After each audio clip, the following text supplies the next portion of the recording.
Hello everybody, welcome to the podcast of Peculiar Ventures. Today we're going to talk about narrative design and development. I'm Shane, and I'm here with my co-host, Ali. Hello everyone. And we're here with our guest, Erin. Hey. Erin, would you like to tell us a little bit about yourself? Sure. So what I can bring to the conversation is that I graduated with a degree in film, so I know a thing or two about writing a narrative and the technique that goes into it, because you have to hit certain beats when creating a compelling narrative. And yeah, so. All right. Yeah. Thank you for that. And so the first topic that we're going to be discussing specifically is we're going to go into character creation, when a game allows you to essentially aesthetically build your character, but also when a game allows you to build the character's stats and how you plan on playing through that character as well. So let's start off with a game example. Does anybody have a game example for that? I do teach. Pick me. Yes, the one in the front row. I always sit in the front fucking row. nerd. What's up? Hey, teach. The example I Are thought you gonna of let was... him be that casual with you? I feel like you have to like have your boundaries and set. You're just gonna let him call you teach like that? He'll visit me in office hours. Shit. You're in trouble.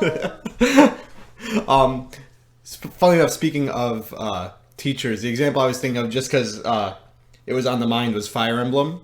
You can actually build your characters. It's sort of different from like a character creator in a traditional sense, but you do build your characters by influencing your stat gains at each level. Like, what's the word? To give each point, to allocate each point exactly into what stat you do. So when you level up in the earlier ones, you get a bunch of stats and you pick which stat they go to. So you start off with just a 0 and everything, but you slowly build your numbers, kind of more D&D like. Is this every Fire Emblem game? No, old ones. Older Fire Emblem games. Yeah. Okay. That kind of reminds me Final Fantasy, is it Tactics, I think, where you kind of do the same thing with your party. Yeah. But you have to like put your stats into what specific job that you're going for. So like, if you want to be a cleric, you have to have certain amounts of stats. Thus, if you want to be a wizard, you have to have an intelligence of at least 13, else you can't do no magic. So thresholds, like you have to reach a specific threshold before you're capable of achieving that class type? Yeah, because also too, like, you can upgrade your jobs, because like there's like a job succession. So, you go from scholar to, I can't remember what else you can go to. It's been so long astronomer, since there's like... Yeah, like there's very, very basic stats that are basic jobs, quote unquote, that become other jobs. So it's like getting a promotion almost, but you have to meet the requirements for that. Okay, so how does that really fit in with narrative? As far as like how you're playing the game, I would assume also like a Fire Emblem. I really haven't played Fire Emblem before.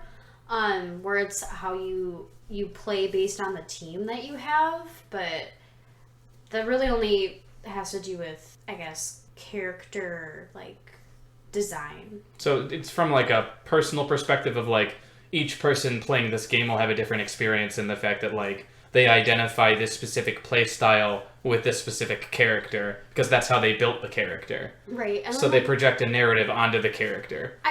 Yeah, you can project a narrative onto the character, because, like, in Final Fantasy, everybody starts off as one thing, but you can change their job if you don't like that. So you can either play true to the character, quote unquote, like if somebody starts off as a thief, then you can keep them as a thief or have them be something else. It's up to you how you choose to level up that character.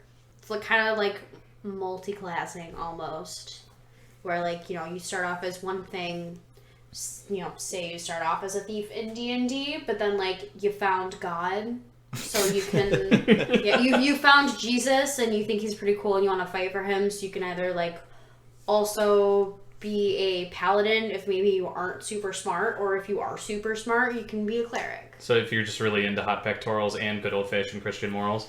Yeah, exactly. Excellent. Yeah. Good. What about Fire Emblem? Do you feel that Fire Emblem works the same way?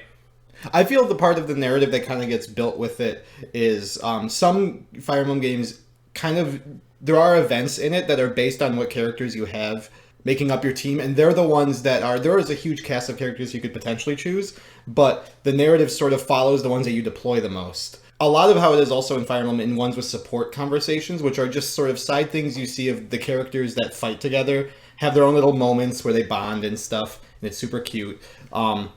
That's different for each person that plays, because you can't realistically get all of them in a playthrough, because there's usually like 20-something characters, and there's support conversations for every combination of them.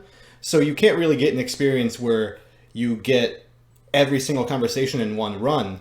So everyone's playthrough from the beginning to the end of the game, you're going to see different conversations along the way, and those will sort of like affect the narrative in that the information that you get to glean from those is different than, say, someone else who had, say you had two mages support and like maybe even like Mary all the way through, but in someone else's playthrough, these characters never interacted, and you saw the whole interaction tree for, say, two mercenaries or like completely different characters. So it sort of builds the narrative for each player differently.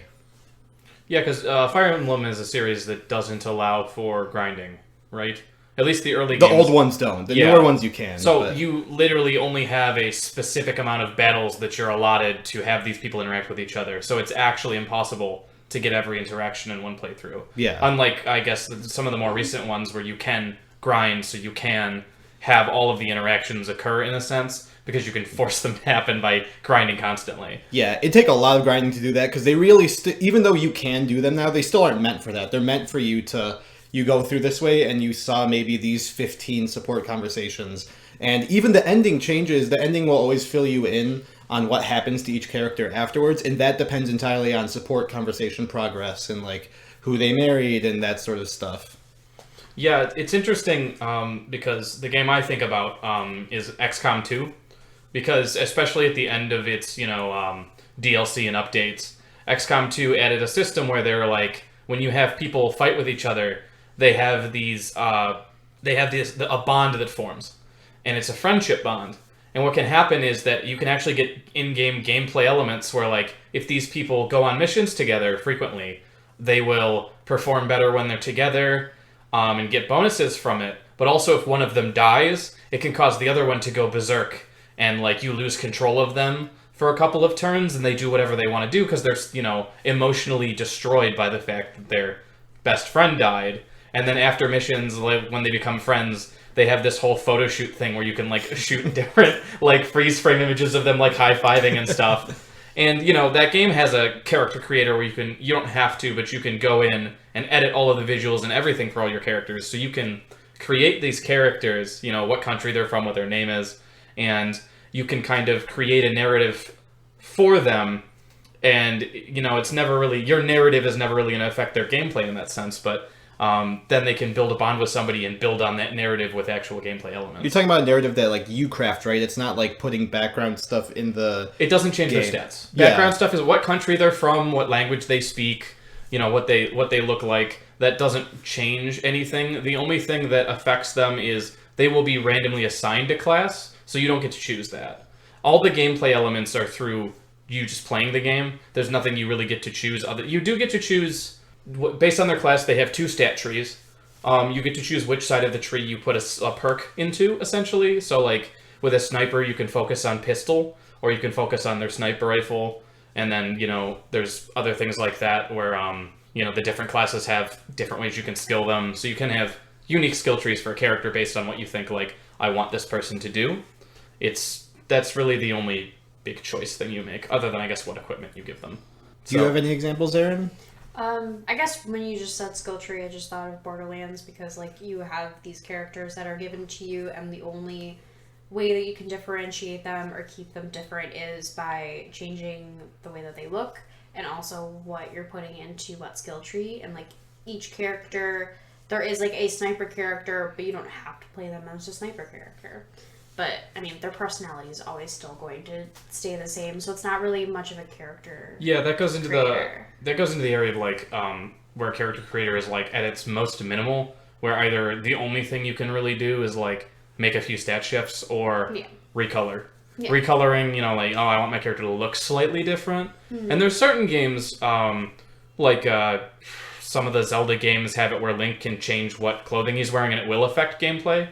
But it's not really there for the idea of, like, personalization. It's there for, this is the tool you use. Unless you do just want to play Link in his Gerudo clothes the entire time. That's really fun. I would not advise, but he does look pretty tight. I agree. Well, so that's a specific thing to Breath of the Wild, right? Where, like, you do have... well, that serves a purpose because you're trying to convince people that you're... The Gerudos that you're... Yeah. I do remember back when I played Twilight Princess, a lot of the time I wanted to just wear the Zora armor because I just liked how it looked. Yeah. Even when I wasn't using it specifically for the purpose. I don't know, because it just felt cool. So, like, there are personalization options that, like, don't really affect narrative in a way where, like, you just think the character looks cool, like recoloring and, like, stuff like that. Like, one thing I think is interesting is games that let you rename stuff. So a lot of strategy games let you do that. Yeah. So for, like, the Total War series or a lot of real-time strategy games will allow you to rename cities or rename generals or rename units. And a lot of people do that, so they just give them dumb, stupid names, but a lot of people like to specifically do stuff. I know that I did a run of Total War where I played as Karl Franz, and I called it the Karl and all of his Franz run, where I would name every single general that I got in the game after somebody I knew. Yeah. And then it's always just fun to be like, hey man, your character died in my game. Is that fun? Well, it's I don't know, it is fun, because usually they're like, what? Yeah. They're just like, what are you talking about? Or you just send them screenshots of it, and you're just like, hey, I made this character for you. And they're just like, cool, man. Good job. Yeah, I know some other games do that. I don't think, like, Final Fantasy games, like, 15 do it. But I remember all the way up to, like, 10, you can actually rename all the characters. They have their default names, but you could pick, if you wanted to change it as long as, fit the character limit. Which didn't really serve a purpose, but for some people they really liked, say you're playing Final Fantasy VII and you wanted to, like, really insert yourself as Cloud or your friends as, like, any other character in the party. Like, you could do that. They've had that as an option. I think till 10 is when I can remember it. Maybe even 12 had that option as well. Earthbound kind of makes that part of the, like, game's narrative too, where you kind of... The game starts with a survey that gives you some pretty innocuous things. Like, first you name the character, and then you also name your dog. But then you also name, like, your favorite food, and you also name your favorite, like, concept. And your favorite concept becomes the basis for your signature spell that you get in the game.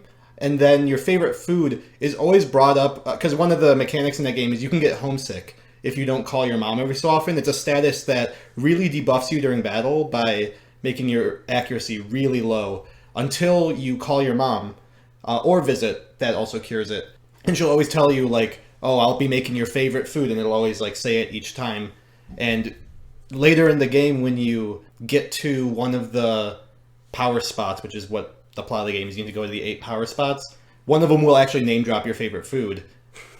So it is cool to see, like, these sort of these pieces of information you give to the game affect the game's the character and the game's, like, story. Yeah, one thing that I run into in a lot of RPGs, I suppose kind of frequently, is the scenario where you get to the point where you really like something aesthetically, you find something with better stats, but you don't want to put it on because you like how the other stuff looks. Like, that's happened to me a bunch of times where I'm like, but I look so cool right now, I don't want to put this dumb hat on because it's better. I want to keep this... But, like, the statistics that are attached to cosmetics, where you kind of have this perception of, like, oh, I like this character looking like this looks really cool. But then, if you want to be more efficient, you gotta follow what you got. Yeah. One game I was thinking of that it allows you to customize the characters in a skill tree system as well. That has a pretty in-depth character creator has been the Mass Effect series. The Mass Effect series has always been, you determine how you look, and you determine whether you're, like, male or female and all that kind of stuff, and you get to choose your class and everything. And the characters around you are predetermined. You know, your interactions with them, you do get to determine whether or not they like you in a sense, and whether or not they want to be with you, because that's kind of been a big BioWare thing for a long time. I mean, that's how they handled Dragon Age and Knights of the Old Republic as well. But it's also where you determine... I guess Mass Effect is a lot like what you were talking about with Fire Emblem, where you're not going to see all of the interactions the characters have, because there are specific missions where if a character's with you, they'll have a specific interaction. And certain choices happen because you brought the character with you. And you'll tend to probably want to bring the same couple characters with you, because generally those are going to be your leveled characters. Those are going to be the characters that are most efficient. And I know there was a point in the Mass Effect series where they had a mission where it was essentially, okay, your whole party is here, and based on your knowledge of these characters, hey, somebody's got to crawl through the ventilation shafts. Pick a character, and if you pick a character who doesn't do it right, they die. And so that was the whole part of the series where it was just like, hey, do you know your characters and what they're good at? Get ready. They might die. Yeah. So that was an interesting thing where kind of like the narrative tries to convince you to pay attention to all of the characters. Yeah. But you can only really keep your focus on stuff. And one thing Mass Effect did, I remember they did it in the first game. I don't remember if they did it in the second game. They had elevators where when they would load a new area a lot of the time, what they would do is you would get an elevator and you would just have the two people who are with you talking to each other in the elevator and have unique dialogue with each other while the loading was happening. So it was supposed to be a way for them to kind of like keep you entertained during the loading screen and get more of a narrative going through those characters. Mass Effect is one of those things where there's all these cool aliens, but you gotta be human, and that's unfortunate, because, you know, you play other RPGs where you can be whatever species you want to be, but it's an integral part of being Commander Shepard, being human, so it does make sense. I do think when you have the opportunity to create a character like that, like Shepard lets you like build a character that has to sort of follow like parameters of, you know, his or her morals are static. Like that's not a facet that you can really change like from the onset, but it does allow you to sort of craft your own user narrative separate from like the overall story narrative, which Mass Effect and like some other games have that sort of aspect of you being able to craft your own personal narrative on top of the game's already preset narrative, which allows for a lot of replayability, I feel, in a lot of the games. Like Skyrim probably wouldn't have anywhere near as much replayability if it didn't have a robust character creator, honestly. Yeah, and another thing that a lot of games like to do is the idea of going about scenarios in different ways based upon how you want to play it out. Yeah. So games like Dishonored, where you can go guns blazing or you can do stealth. You can go about these paths where either you try to, you know, go and kill everybody without anybody noticing, or you can go on a path where you just go gun down and shoot people. And usually a lot of time it won't change the narrative, but it changes the way you experience the game, and it's customizable to you. That's kind of like a unique thing of choice, where it's not really narrative affecting choice, but it's an experience. Do you have any other games that you thought really bring out the character creation aspect of them? I did, but then you guys kept talking, so I didn't get a chance to like interject.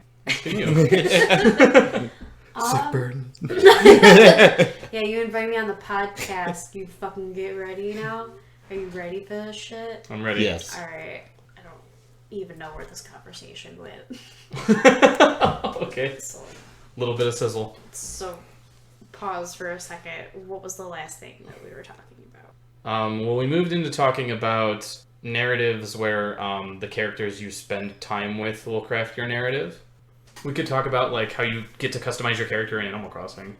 What do you mean? Like the character creation in Animal Crossing. Well, I was going to bring it up during the conversation about Earthbound, because you answer questions at the beginning of the game when your character is on the bus, and that those questions and how you answer them, or like what letter your first name begins with and stuff like that, determines what hair and like what facial features that your character has.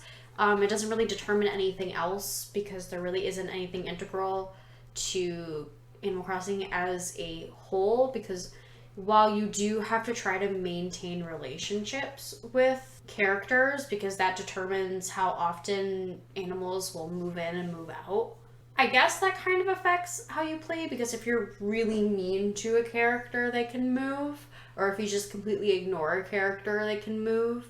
And then, you affect if a animal stays or not, because really all it takes is it's them with all of their things in boxes, by the way, totally ready to just be gone. Like, probably have already paid the moving people to come pick up their shit the next day. And then you're like, oh, no, you should just stay here. And they're like, you know what? You're fucking right. I gotta buy my house back from the market. I got a lot of unpacking to do.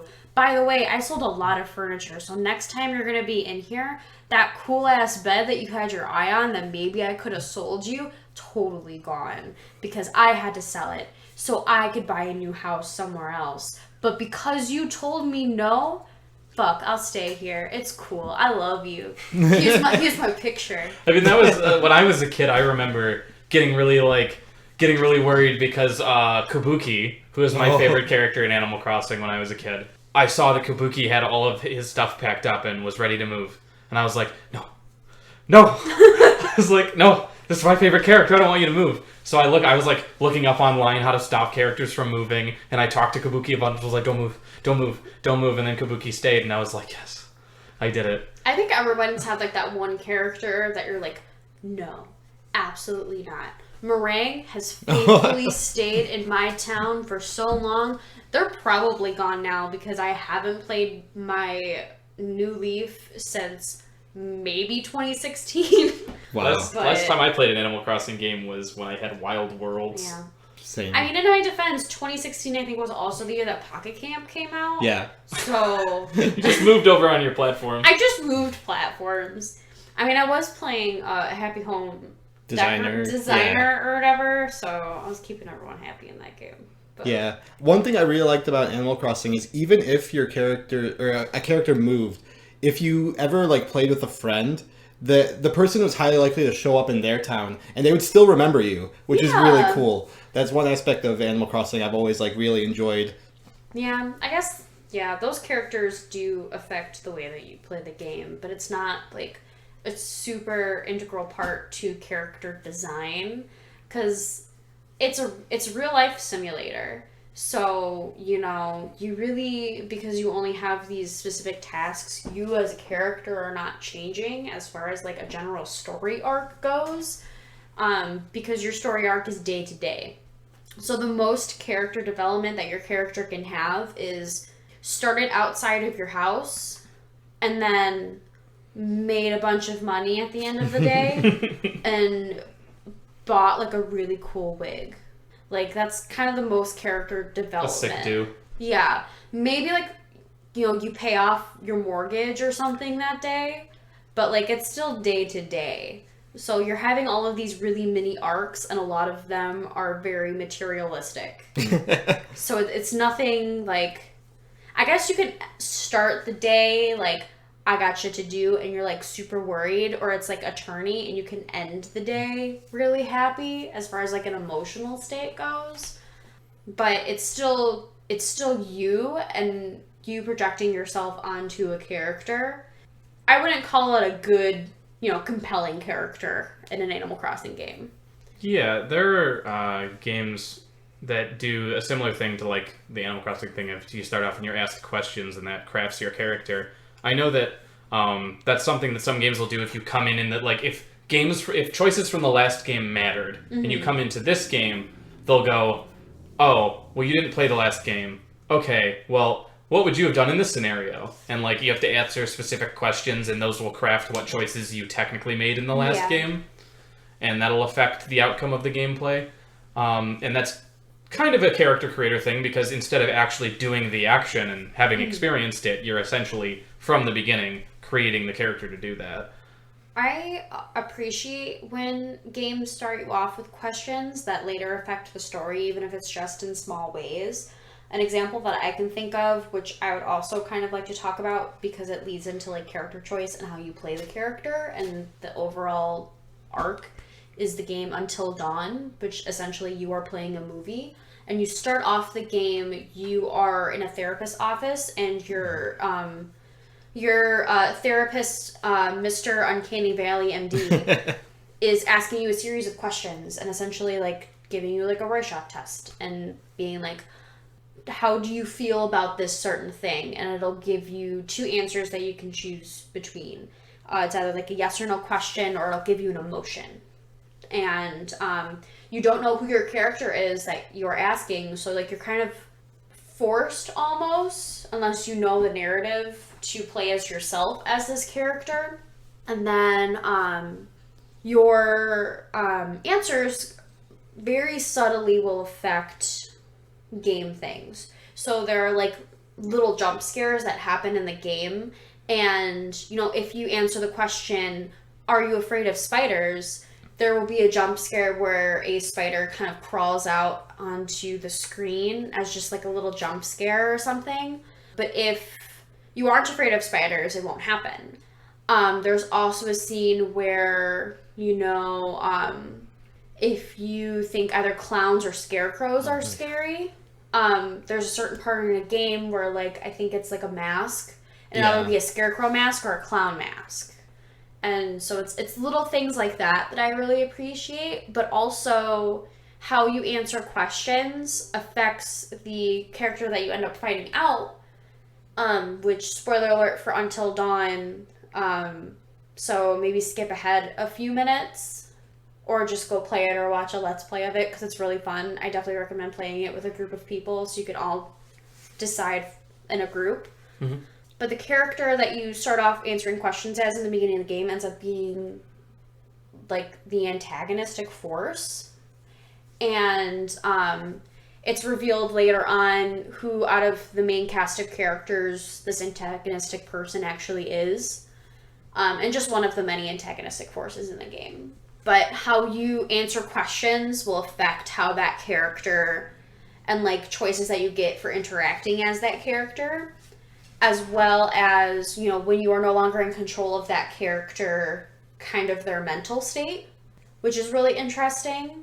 And the, you know, Uncanny Valley MD also will think that you're lying based on how you play the character in game. So there's, like, you answering questions in the office character, and then you playing as this character in the narrative.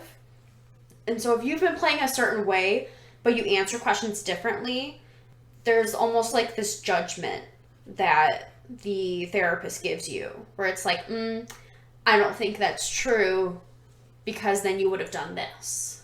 And we find out later on that this whole therapist session is happening inside the mind of a person based off, like, their therapist, actually. So, like, it's not really happening. And it's really cool, like, how you kind of find that out. I'm trying to be, like, not as many spoilers as possible. But as far as, like, character narrative, you don't create the characters in a way so much as you decide right off the bat how they are and how they look. But you're given a character that is specifically designed to be a movie trope, and you are also given trope personalities. So, for example, there is, like, a, like, nerdy, shy character with glasses. He is my friend Alex's favorite because he's the Megane character, and so we immediately were like, protect him at all costs. But, you know, he's sweet, he's awkward and unsure of himself, and very smart. And, like, those are his 3, like, character traits. And also, you are given relationship indicators at the start of the game. So, like, this Megane character likes this specific character, but is awkward around this other character, or has a bad relationship with this character. And you don't know why. Past details are filled in, so you can choose to play the character as this kind, insecure person who has this crush on this other character, or you can, you know, based on your answers, become more aggressive and more confident. And you can choose also based on your, like, QuickTime events and things like that. Because you can also choose to not do a QuickTime event, because also not choosing is also an answer, which I think is really cool and I appreciate. whether you act upon this crush or not. And each one of the characters is kind of like that. Because there's, like, a meathead character that you can make actually, like, not super one-dimensional and not a dick. And then there's, like, the bitchy character who, like, we're pretty sure is still in love with her ex-boyfriend, but has this new boyfriend and wants to make the ex-boyfriend jealous. So you can choose to not care about this other, this new boyfriend character at all, or you can be like, no, you know what? I actually do care about my new boyfriend. Fuck this other dude. He was mean to me. So you can play that way, and in a sense, it's almost like improv, where, like, you're given a topic and you're given, like, character traits, and you basically build this whole new character just with how you play the game and choices that you make in the game. Though that's kind of like the ultimate choice-based game that I can think of, because even inaction is an action. So stuff like that I kind of really think is interesting. Yeah, it's making me think of games where the way that the world reacts to you is different based upon either the choices you make or the way that you build your character. Yeah. For example, inside of Elder Scrolls Oblivion, the Shivering Isles expansion, there was a orc character who hated Khajiits. And so if you were a Khajiit and you talked to him, he would tell you to shoo, and that he didn't like you, and you couldn't get a quest from him. But if you were anybody else, any other race in the game, he would give you a quest to try and get this one Khajiit guy to leave town, because he doesn't like Khajiits. And so it was this unique mission that was locked only from one race choice. And there are a lot of people that, by default, statistically, will not like you based upon the starting race that you choose. If you try to do like speechcraft with a character, you'll automatically have negative points with certain characters based on your race, and you'll also automatically have positive points based on your race with specific characters. At that point, you just take your many wares and go. Like, I'll just get out of town. Fine, jeez. That's what I would do in that situation. Yeah. The only time that I've played Skyrim, I played as a Khajiit, because I just wanted to be a person. I could see you playing a Khajiit. Yeah. I think, what was your indication that I'm to backseat in our D&D party? Yeah. Yeah, and that's also a game where you kind of are a blank... One Necro Girl equals 5 million. Yes. That's still in my book. You're a blank slate in a sense, and you just kind of build around your character, and all you really have for a narrative is that, like, you have a main quest that you can follow, and that quest essentially just is, hey, you're the chosen one, do the chosen one thing. Mm-hmm. And it's mostly, like, your backstory is, you got arrested. Have fun. I think three games in a row from the Elder Scrolls series started out with you being a prisoner. I don't remember... Would it be more fun if you were just a prisoner the entire time in a Skyrim game? And like then, like, how you got... Yeah, like, how, like, you were a prisoner for, like, the first, like... Or, like, through all of the tutorial, maybe? And, like, how you learned was you had to, like, go out into the yard and, like, learn how to fight and stuff like that, and how to do magic from, like, in-house gangs and things like that, and then how you broke out into the world and really began your quest was like a prison raid. Well, how do you like alternate, like, early endings, like alternate early endings based on your choices? So much fun. Like I know that Far Cry 4 was just the guy he tells you he'll be right back, and if you just sit there and wait for, like, I think it's like 15 or 20 minutes, maybe even longer, and he actually just comes back, and then you get on his helicopter, and then the game ends. Yeah. That's the ending of the game. I could think of two examples like that. Two came to mind immediately, which was Shadow Complex. It's a, like, 2D Super Metroid type game. You start by entering the Shadow Complex, but if you immediately just leave, that's an ending. You just ditch the game. No. And then another one is Stanley Parable, where when you start the game, you're in an office, and you can just close the door of the office and go back to your job, and that's an ending. You could also just stay in your office for, 7 years and get the ultimate achievement. Yeah. For you to have the game running for that long. Jesus. Speaking of another game that has, like, a character creator, Fallout 4, I think is the new one. We were trying to test for the stream, and I was playing Fallout 4 you remember my character? Mm. He had so many scars. It was so Yeah. you just couldn't even. Is that how see you his design them? face. Just Yes. as many scars as possible? I wanted to go the Monster Factory route and see just how crazy I can make this person extend their features, not make them look crazy, but how far I could extend their features. But literally, like, there was a prompt that was like, hey, do you want to do this? And if you're like, no, then it was like, all right, well, we can't play the game then. And it was like, oh, okay, I guess I'm doing this then. Yeah, Like, well, and that's interesting. There's plenty of character creators where you can kind of just not take the narrative seriously in any way and just make your character look absolutely stupid. yes. Especially if you can control facial features, if you can like widen your nose and you know, change the tone of your skin to be like neon green or like or you know, a very inorganic color, Like in Monster Factory, yeah. Yeah. Or I was thinking like Monster Hunter World. Oh, yeah. So, like you can make you and your Palico look so interesting. And then like everyone just takes you totally seriously the whole time. But it's like, but my ears are out to here and my nose is so far into my face that I'm surprised I can breathe. Yeah. Here I am. I'm ready to take down this dinosaur. Also, this is my Palico. He looks pretty cool. He's got like a skull on his back. And I don't know if you can actually And do he's that. purple fur. And he's purple fur. Every other Palico is not. I have the one Palico. So that was so much fun designing your Palico. Oh, yeah. Mine was so cute. I mean, that's been a thing since even when you could just rename stuff. Because Yeah. you know, the Pokemon games, it was literally like, I'm gonna be what's my character's name? But all right, well, what's my rival's name gonna be? Poopy Head. And I everybody just gets really actually excited. was really disappointed that in later games, like, even, like, you can't name your rival Butt. Or, like, anything even similar to that. Which is why I opted for naming my rival What's His Name. Because it makes for really satisfying, like, prompts. Yeah. Like, so I remember one of the first ones was like, oh, you got an email from What's His Name?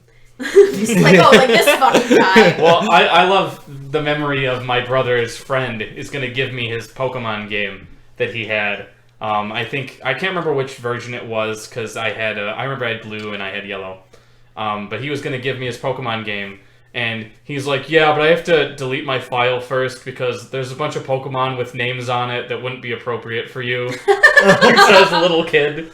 And I'm sure that their names were probably like Queef and Dick Butt or some stupid garbage like that. But because I was a little kid, he's like, didn't want to get in trouble by giving me a Pokemon game with that stuff in it. That's fair.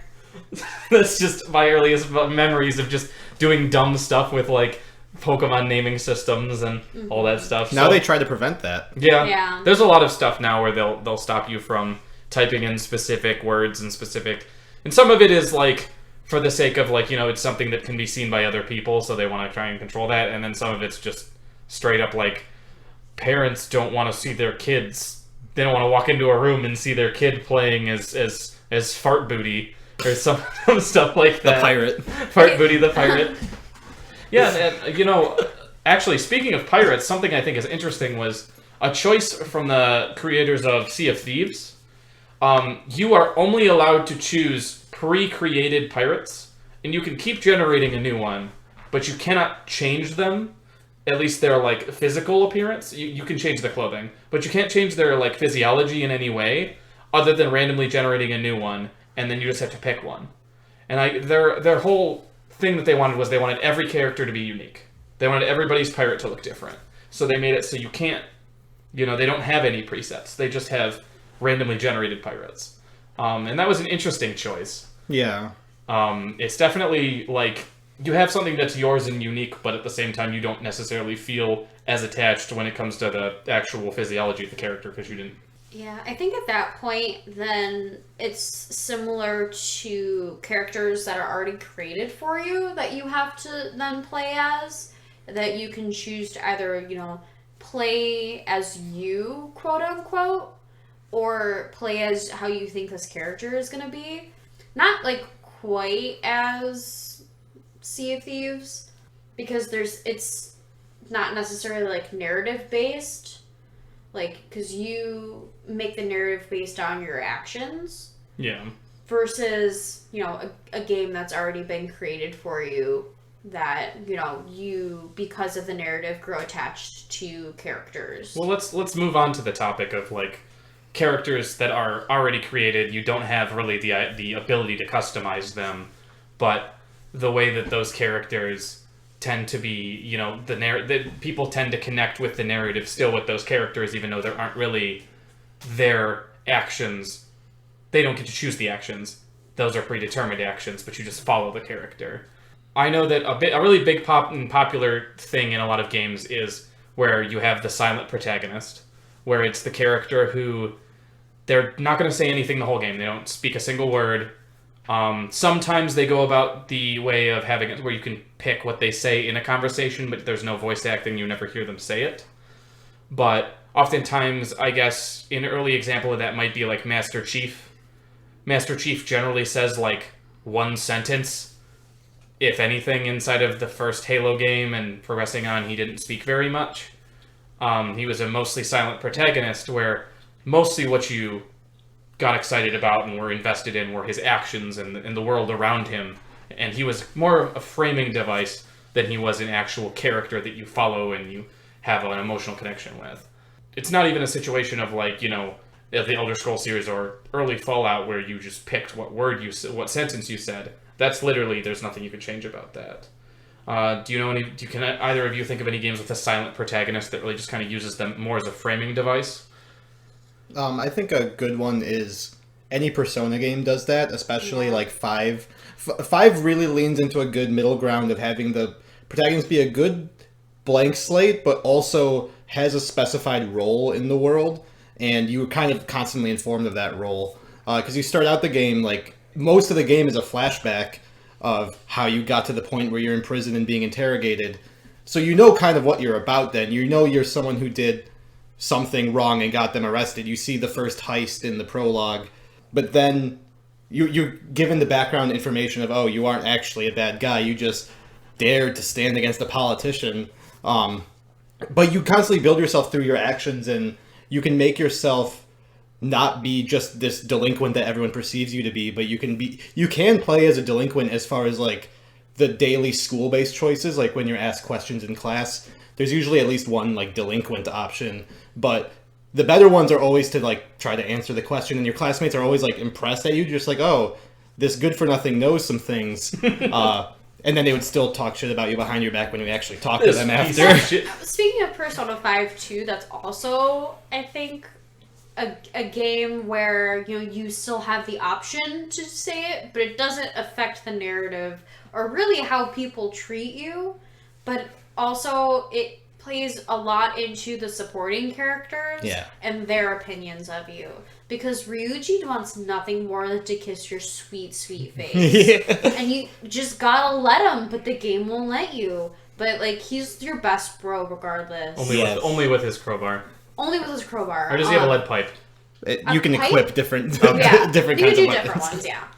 But, how the other characters think of you, plays into that. Because you have to, again, have certain stats that, determine who, like, almost like a dating sim.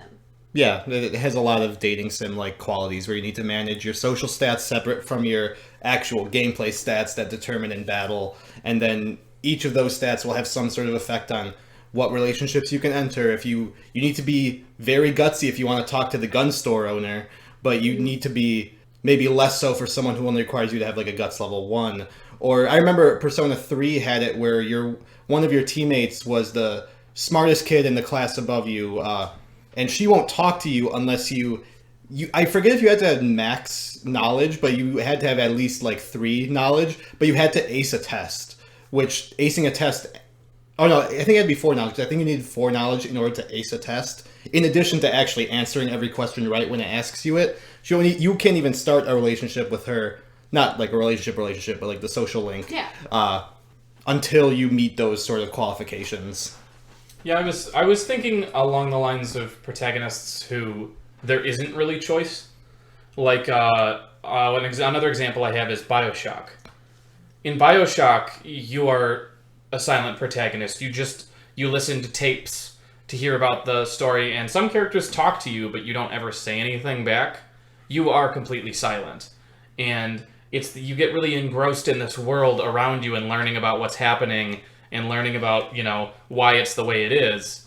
And it's through a protagonist that essentially is a framing device, where the character has a reason for going there, and you learn about it, but the character really doesn't do anything other than just go through the story, and you experience it.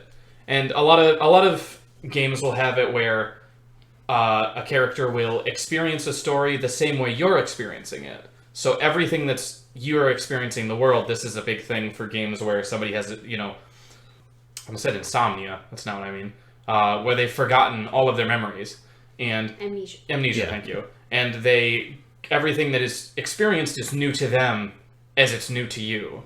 So you have this connection to them where you're both experiencing the world at the same exact rate, at the same exact time, really. You're both absorbing everything equally. And I think that can draw people into a character and can draw people into a narrative when they feel like they are the character because of how blank and, how non-personalized they are.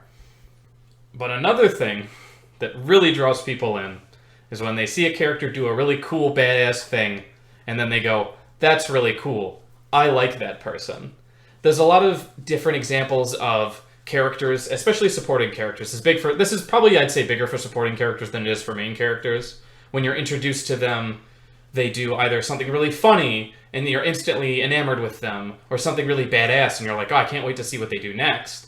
Or even a character who has some kind of emotional struggle that you feel and you connect with at a certain level. What are some of your guys' favorite supporting characters that you can think of that really get you to connect with them in specific ways? Are you talking about specific...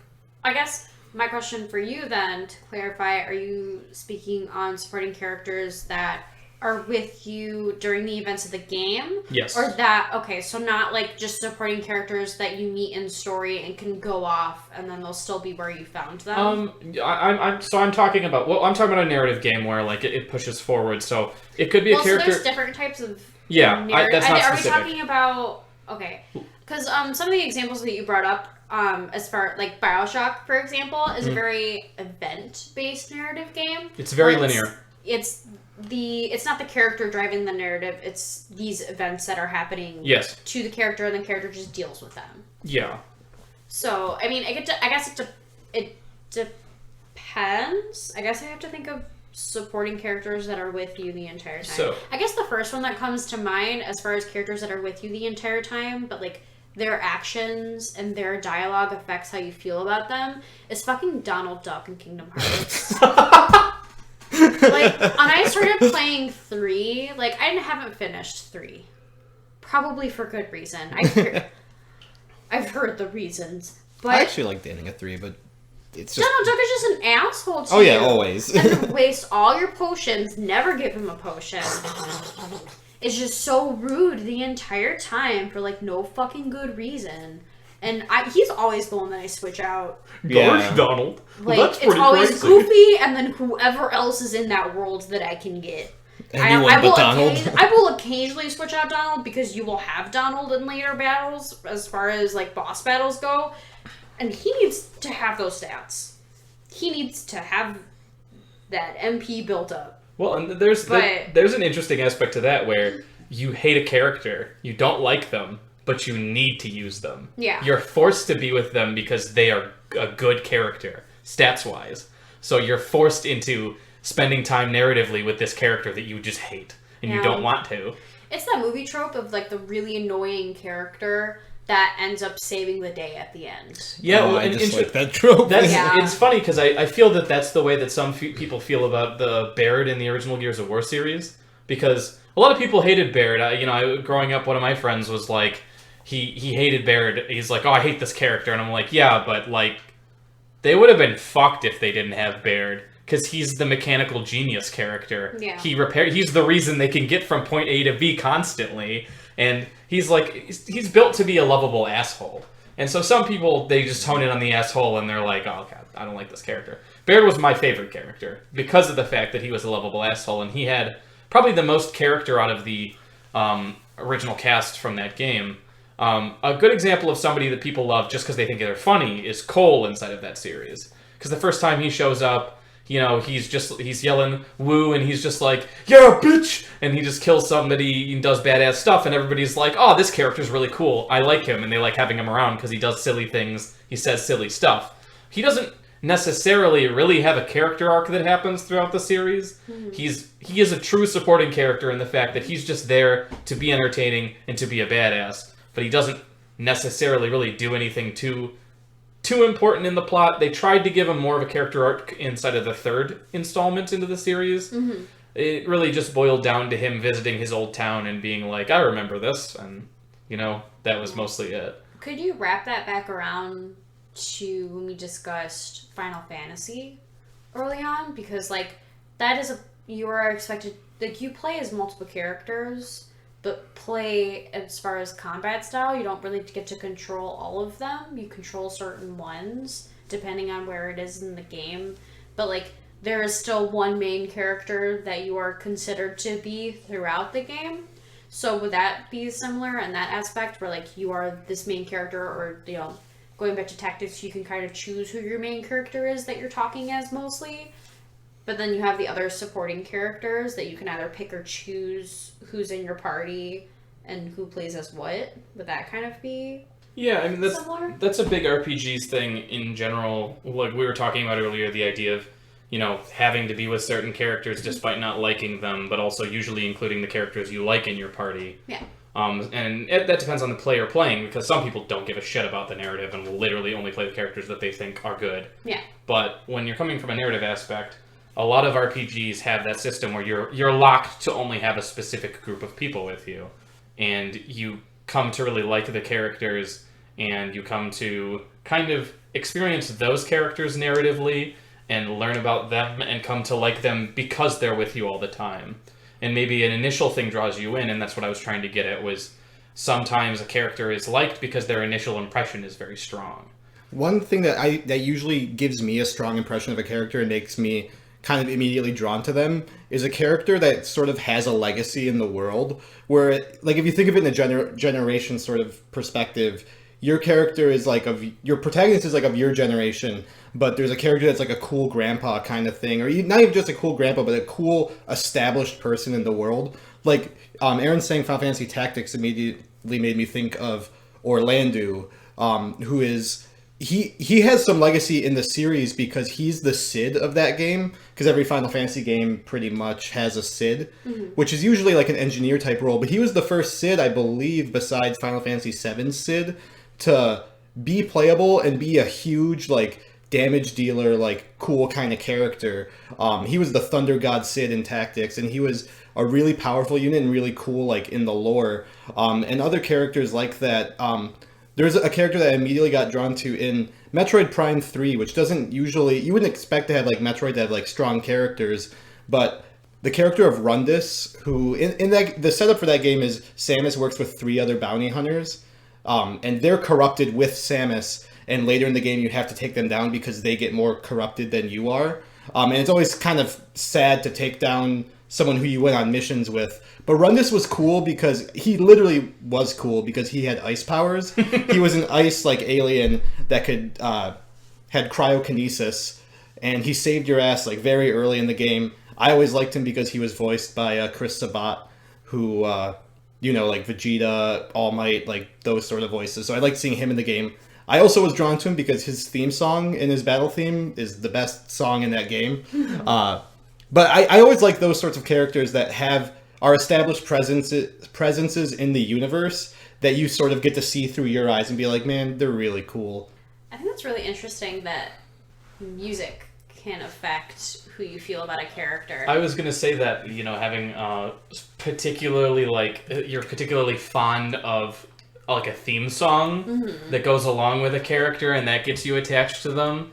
I can think of a couple of different characters who have a really good theme songs. Like who?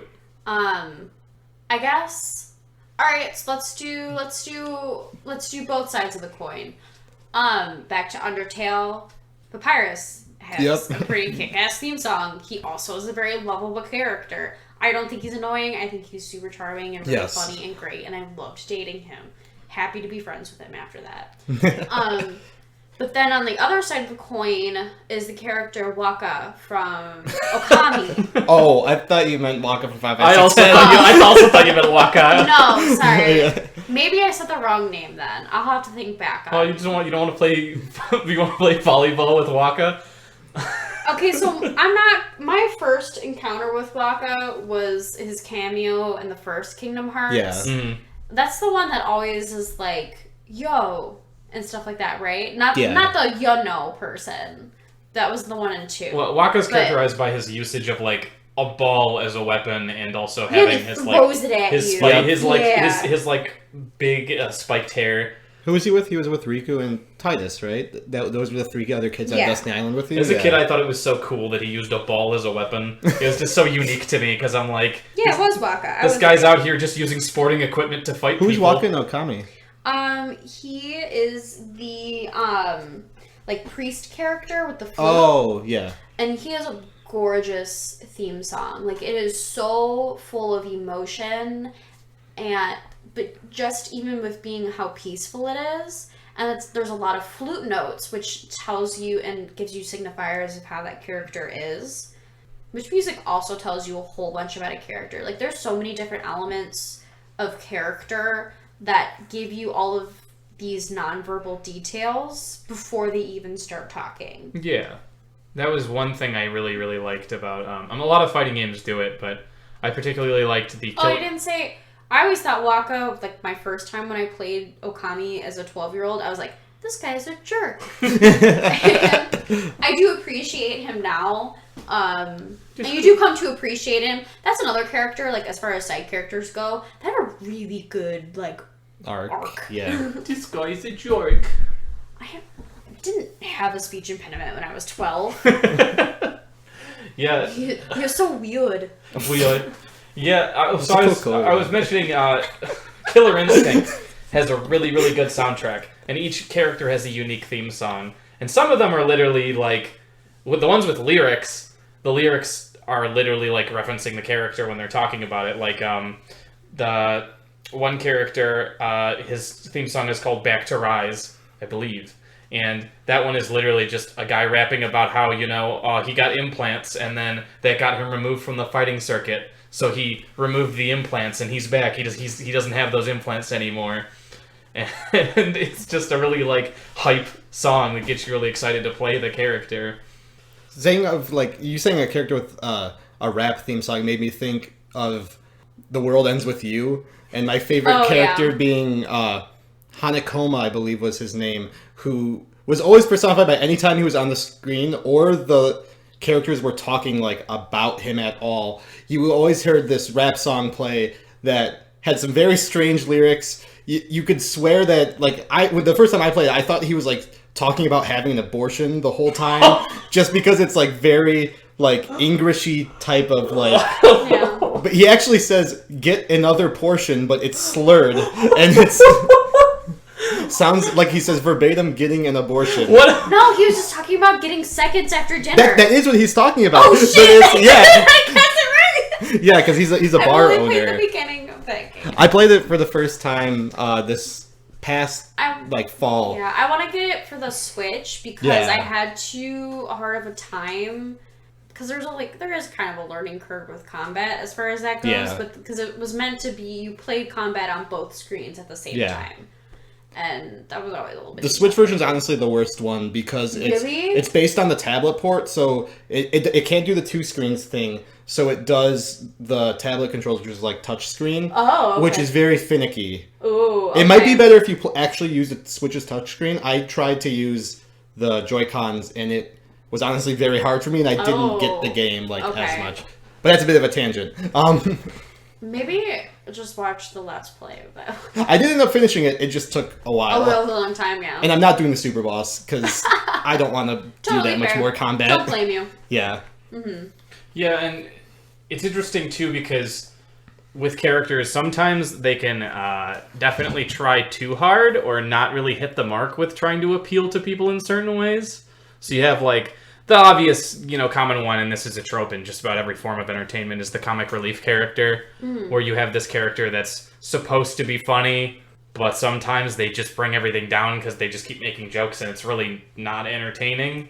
Like a bad, snarky, like, protagonist? Yeah, like, well, not even necessarily protagonist, like, even supporting characters. Well, I was just thinking of, like, imagine... Because I don't know... I haven't played No More Heroes, but I've heard some very mixed reactions on, like, how Travis Touchdown was introduced in the No More Heroes 3 trailer. And, like, I can imagine it easily if someone, like... If you didn't like Travis Touchdown's, like, jokes at all, then how vastly that could impact how much you like a character. Yeah, I mean, we can talk about DMC.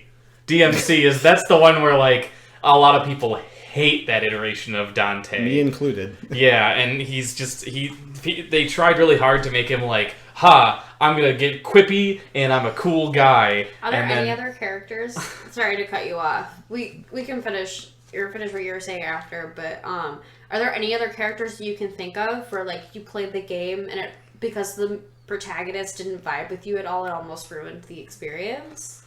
I didn't play DMC, so I can't say that about that one.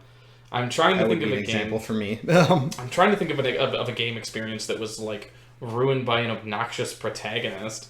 I really can't think of one right now.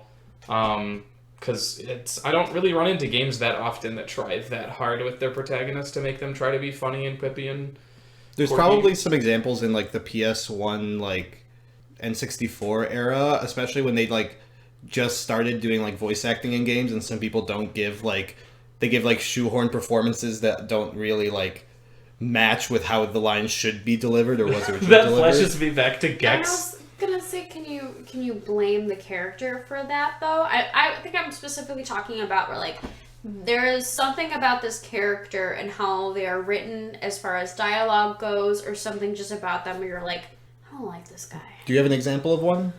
I'm trying to think of Yeah. I mean, there's also the fact that, like, some people have dialogue lines that repeat constantly. Like, Yeah. I know that, like, Persona 3, there's, like, now I'll show you.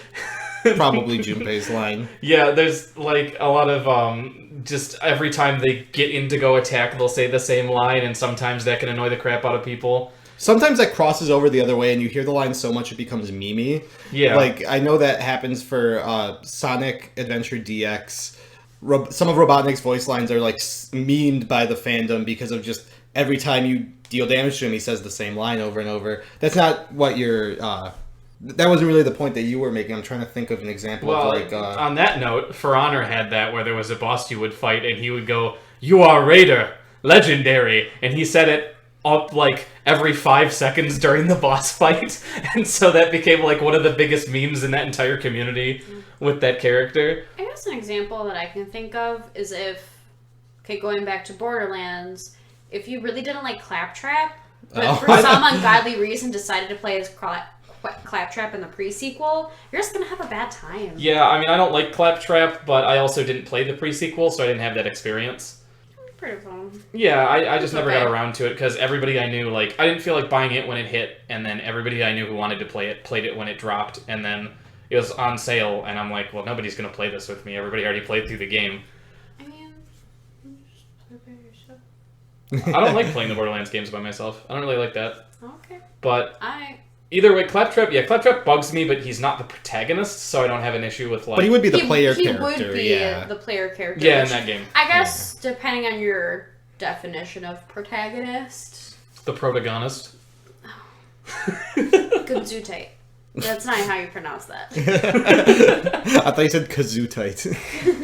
It's not a kazoo. I'm just done. He's the protagonist. He's the pro-gunist. I can't think of... There's not too many characters that I absolutely just hate. Oh, wait. Like, Tidus. Tidus from Final Fantasy X is someone who... I have not played that game since I was a kid, so I probably would have a very different opinion of it. But I remember at the time, I did not like his dialogue options ever. It was one of the first times where my least favorite characters in a Final Fantasy game was the protagonist. Not only did I think it didn't have a strong, like, initial party. Because I didn't really like Tidus, I didn't really like Wakka that much. Yuna I liked more than the other two, but I didn't really like Yuna as much as any other, like, starting character you would get in a Final Fantasy game. But Tidus, in particular, was one of the worst ones. Oh, I guess Final Fantasy is a kind of good place for this, because I wasn't a fan of Squall in Final Fantasy VIII either. I thought he was too brooding, too aggressively emo. Even to an extent, Cloud. Even when you were going through your emo phase, you thought it was too much? Yeah, which is saying Wow. That's deep. It's also hard because Shit. like, I don't like Final Fantasy VIII for like a lot of reasons, most of which are gameplay, but I also have no real attachment to Squall. Squall got way better when he was Leon in the Kingdom Hearts games. Yeah. Well, that leads into my kind of thought of, what about games that aren't necessarily narratively driven, but they let you select a character, and then you kind of feel an attachment or a liking or an enjoyment of a character, and that's why you pick them. Like, a lot of multiplayer games do that, where you have the character and you can see their personality through, like, a lot of what they do in the game. Like, they'll have voice lines and they'll have different ways for you to really see them.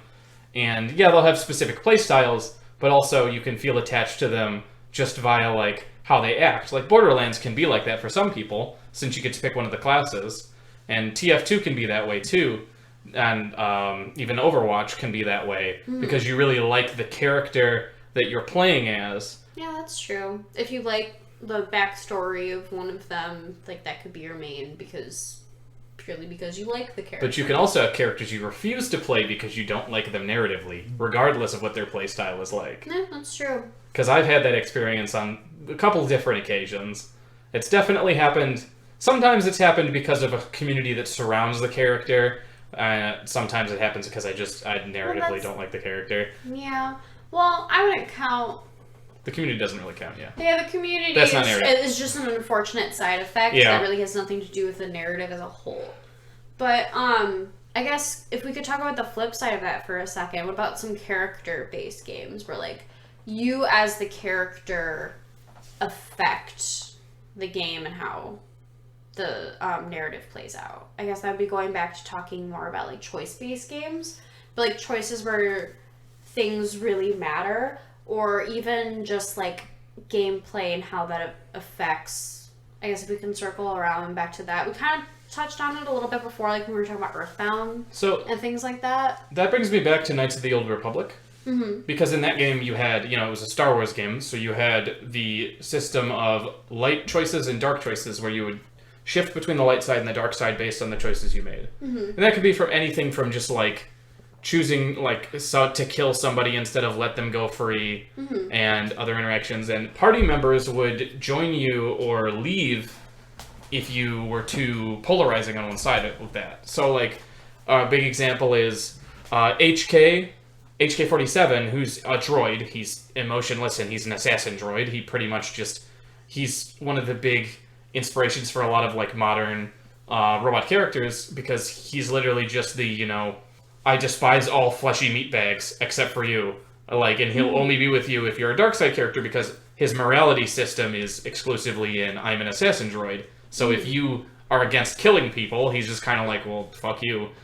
But then you also have light side characters, where I don't remember his name, but there's a character who you meet that's a Jedi, and he's the same race as Darth Maul is.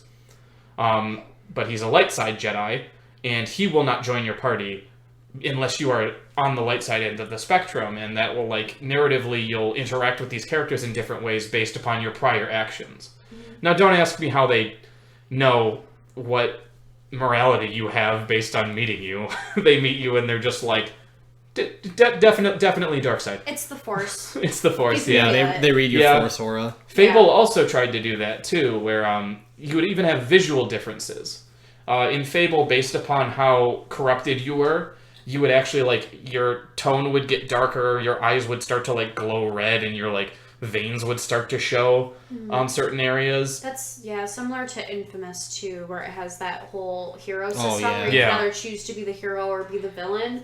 And you can kind of play a neutral, but not quite. Well, Infamous, that affects the gameplay, too. That heavily affects the gameplay. Yeah. It's similar to, like, where, you're just getting it almost like makes it a little bit harder for you, but that heavily affects just how people treat you in general, like when you're running through the street, if they run away or like are trying to abuse you or not, kind of. That was one of the issues I think I had the most with Mass Effect's morality system, is that a lot of the time it didn't really feel like it went as far as it could have gone, because the characters didn't necessarily seem to care about whether or not you were Renegade or Paragon, which were the two sides. Mm-hmm. They mostly cared about what choices you made, which could shift you slightly in Renegade or Paragon, but didn't necessarily control their interactions with you. Yeah. The choices did, but being Renegade and Paragon really didn't. It was kind of like this thing of occasionally a choice came up that was like, you can say this if you're really Renegade, or you can say this if you're Super Paragon. But most of the time, it really didn't feel like it affected you as much as Knights of the Old Republic system did. Mm-hmm. Most of the time, it just kind of felt like however you resolved conflicts specifically affected the outcome instead of whatever stat you were on this morality system. Yeah. A similar game that kind of does that, but not in the genre you think or the effect it has on it, is Catherine. And I'm not sure how Full Body changes this or not, but in the original Catherine, you would get, I forget where they were exactly. I think it was in between each floor or each main level. I forget the name of the guy. He would ask you a question, you'd pull a rope, and that ultimately is what determines your ending. He asks you a pretty innocuous question. Oh, you have 3 ropes, that's what it is. And you pick, one answer is always like, kind of symbolizes like faithfulness. The other one is sort of like free-spiritedness, and then the other one's like neutral. And it adds secret points like behind the scenes to determine what ending you get based on how free you are, or how like lawful, how faithful you are, or neutral, and then any degree in between. Like the endings branch out in a sort of pyramid kind of way like that. Yeah, because you will, after you answer the question, see a physical meter that goes back and forth. So from there, you can kind of decide, like maybe you're choosing the answer you would have chosen, or you play to what you think. The interesting thing about Catherine, though, is that it's very Japanese. And so if you answer like an American, it will just automatically push you towards becoming a king of hell. Yeah. Just, I guess freedom, spoilers ending. for Catherine, but always team fuck off into space. Like, forget these hoes. Just, they ain't worth it. Fuck off into space. Another cool thing that Catherine did was it showed you, if you were connected to the internet, it would show you the percentage of people in the one that choice. That was really cool, kind of. It's always really interesting. That's what I kind of liked about Telltale games, as a choice-based game, where it's like, this character will remember that, and how many other people will also have that character remember that. Yeah.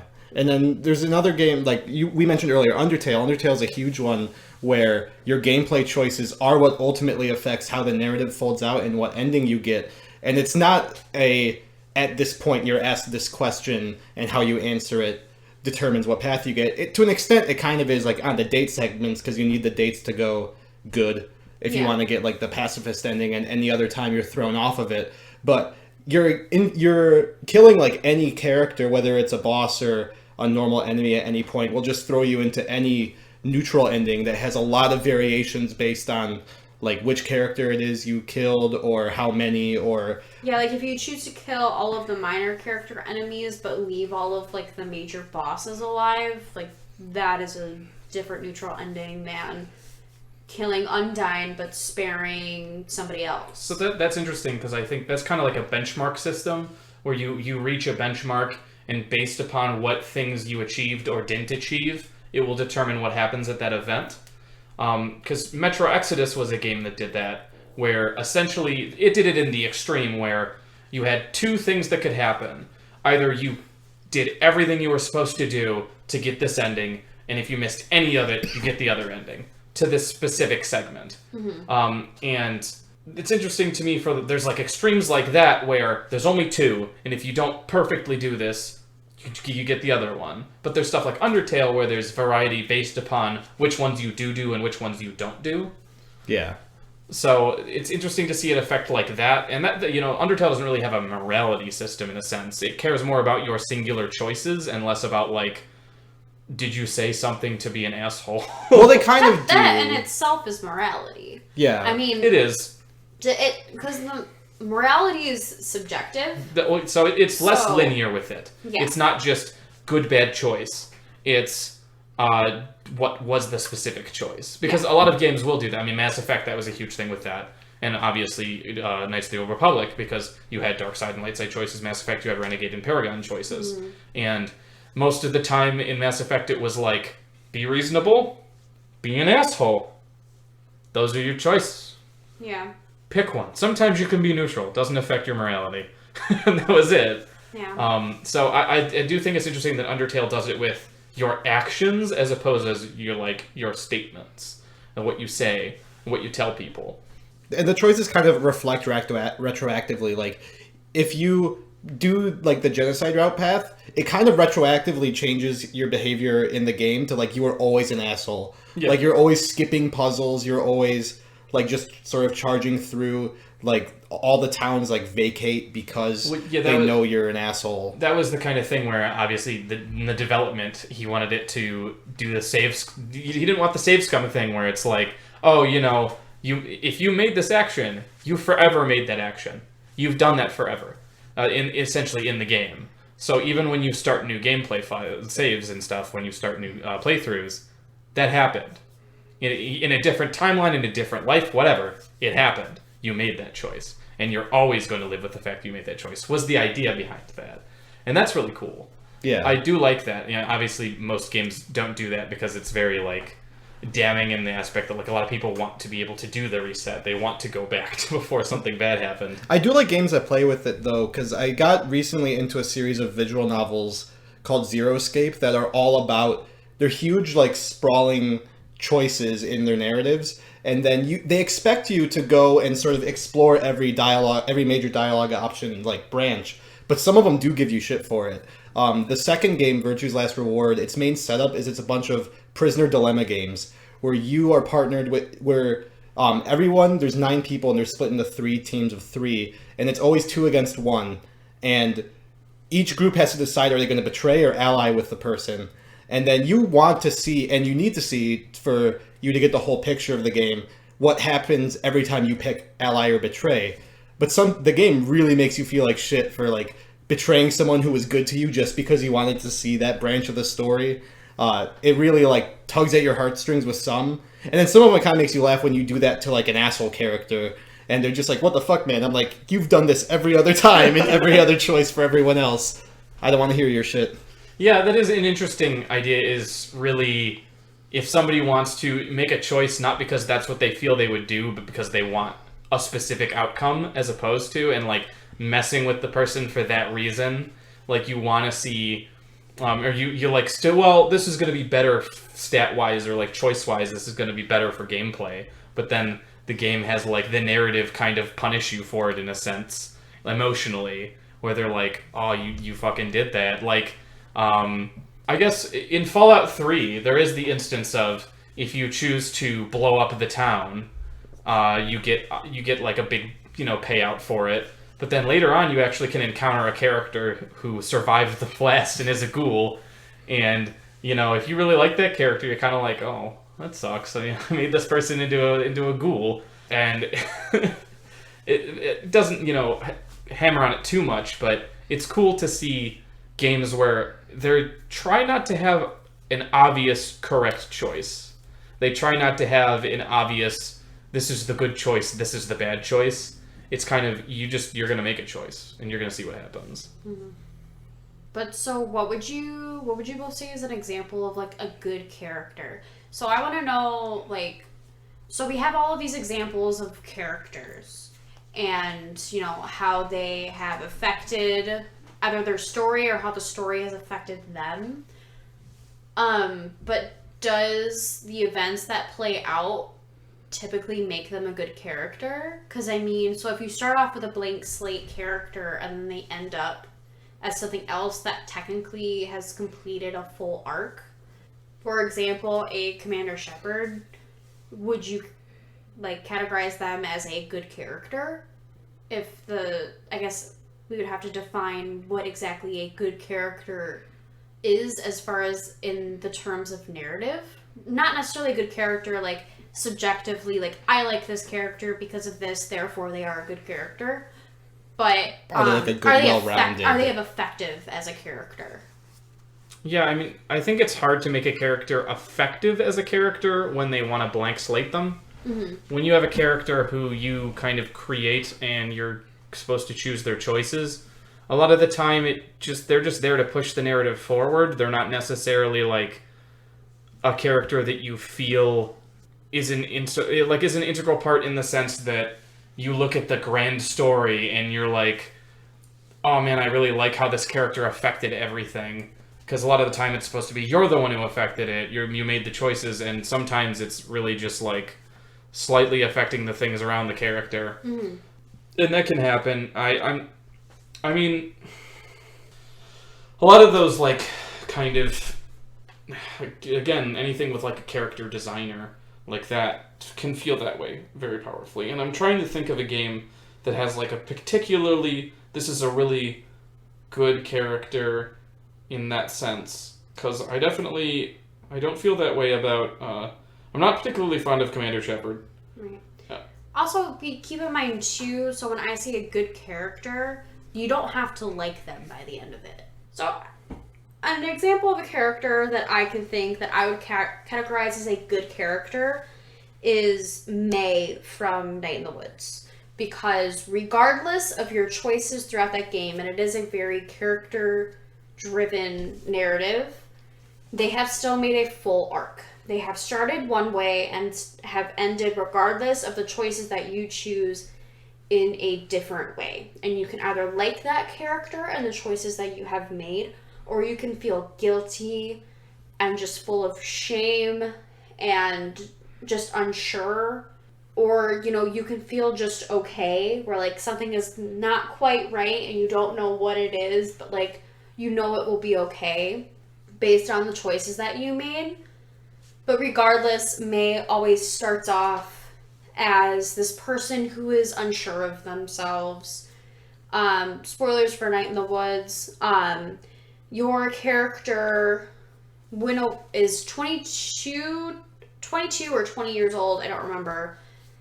Goes off to college and drops out because they can't handle the pressure, and they're just unsure of what they want to do with their lives. And so, really easy story to relate to. Especially like if you were in college and you were like, what am I doing with my life? Which was where I was when I played this game. So this game made me really hard in a weird way. But this is also a game where, you make choices, and based on how you interact with all these different characters, you're going to have different interactions with them towards the end of the game. So, like, if you don't talk to your dad, you and your dad just won't have a relationship in the game. So there is a chance for you each and every night that you come home before you go to bed, because your dad works during the day and your mom works nights. So your mom is home in the morning and you can talk to her in the morning, or you can just leave the house. And then also too, based on your character, how you talk with your mom, you can be really rude and awful to your mom, or you can be like your mom's your best friend. So that happens before you leave the house. And then when you come home, you kind of go straight up to your room, or you can go hang out with your dad in the living room while he's watching TV before he goes to bed. And then, so you can, and there's all these different side characters that you can choose to interact with. You can go the entire game with not really talking to anybody. Like, it will prompt you to kind of decide who you're hanging out with that day, and, like, that kind of forces you to progress the story.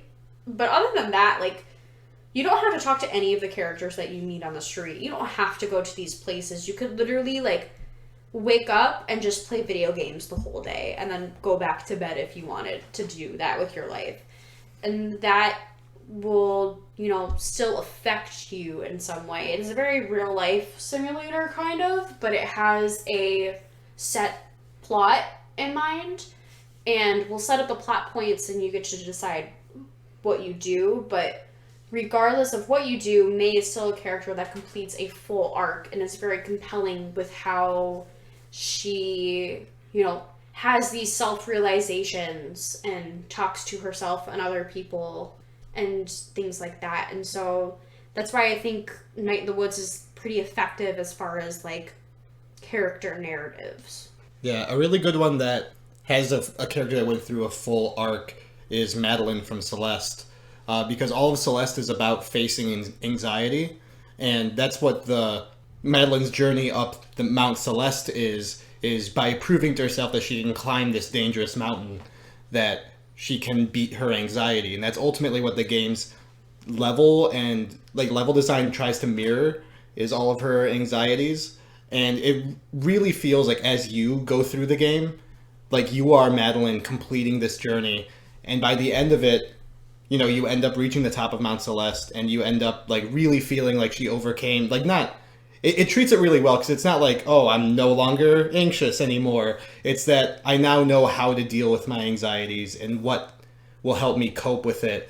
And now I know that I can do this. Like, I can come back down from this mountain and, like, be ready to tackle whatever goes on in my life. And it even goes even further with the DLC, which is all about, like, dealing with loss. Which is really good as, like, a farewell both to the game, because that's the last thing that the developers are making for it, and also narratively for what Madeline is dealing with at the time of the DLC. It's really good to see Madeline's journey, as well as it's a journey you take by beating a very hard game. That reminds me, I guess not a very hard game to beat, but something similar where you deal with emotions as the character, is Gris. Oh, yeah. And Gris is a game that effectively tells a story and tells you who your main character is without any words. Yeah. It's all through music, and, you play a certain way. Like, there really isn't, it's pretty linear as far as, like, this is your task and this is what you do. But it is very effective in how it builds up its story. And it is also a game with dealing with trauma. Yeah. And you as your story kind of progresses, there are little ways where you start to gain colors, and then the world behind you fills in with these different colors. Like, the first one that you get is red, and the environment that the red color is in that you go through is very harsh, and it will blow you back.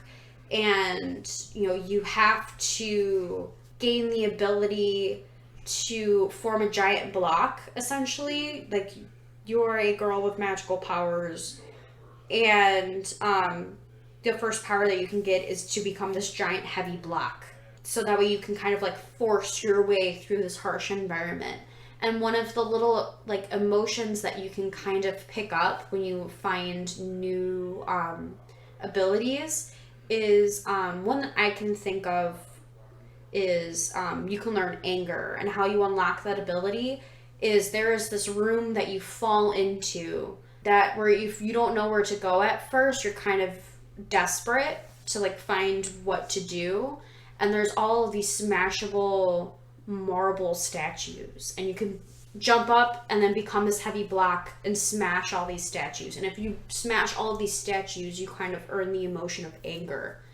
And then that, in a sense, as a character, having emotions bestowed onto you kind of changes how you think about the environment. Like, after I gained anger, I didn't want to smash anything anymore, unless I had to physically get to the next part of the game. It runs through all of the emotions, just dealing with grief and trauma, things like that. And at the end of the game, you feel accomplished, because slowly but surely color has come back into the world, and your world has become more vibrant, and you feel like you can conquer this antagonistic force that has been chasing you. And the whole point of the game is that, your ultimate magical power is your voice, and you lose your voice until the very end of the game. So once you gain your voice back, like, you feel like there is nothing that you can't do. Well, I think we should wrap everything up. Oh, okay. So we're going to wrap everything up there. Thank you so much for coming on, Erin. And it's always great to have you, Ollie. Thank you. And we'll be back again soon to talk about another very interesting topic with another guest. Oh, does Erin need to plug stuff, or? Do I need to plug stuff? I like how you're like, hey, plug stuff. Yeah. So you can check out Erin's Let's Play channel, Positive Beatdown. I'll put a link in the description. Hopefully we'll catch everybody next week. So thank you so much for listening, and have a wonderful day. Thanks. Bye.